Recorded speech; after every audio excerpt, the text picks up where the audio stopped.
If your cuticle area is all jagged, it doesn't look quite right, you're probably skipping cuticle softener. I'm going to show you how to use it and what the benefits are. Let me show you on myself what would give me kind of a bad manicure at the back of the cuticle. Mine aren't so bad because I maintain them. But if you notice right back here, we can see some protein growth, dead skin. And if I polish to that, it's just not gonna look the greatest back there. So if we want a just perfect cuticle area, we need to take care of that.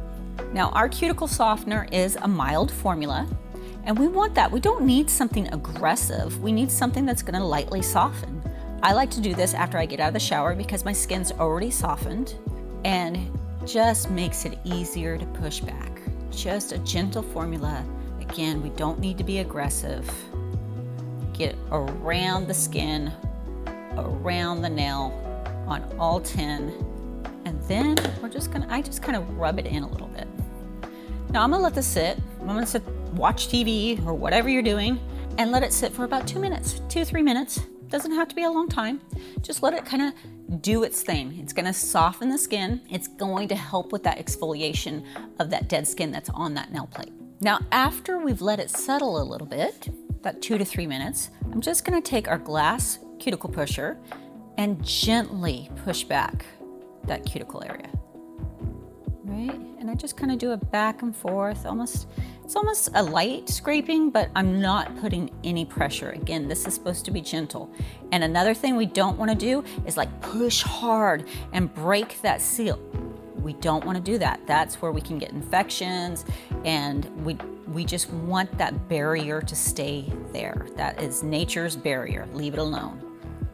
You can kind of see how it's softened that skin and pushed it back. You can see little remnants on the cuticle pusher itself. So we're going to go through, lightly push, light, gentle. We're not putting any pressure behind it. This does not need to take long.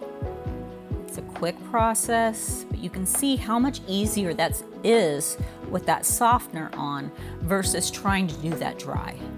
Even that little polish I have left over from my polish job helps kind of get that off the skin, really starting to clean it up.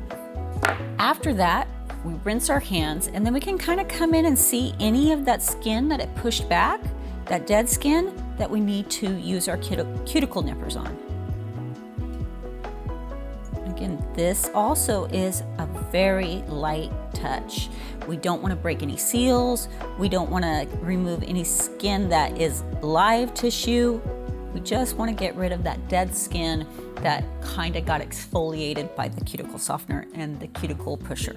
So after we rinsed, this is when I would cleanse the nail plate, and either if I'm just keeping them natural, I'd put my oil on, which is a separate video, or I'd go into my polish application.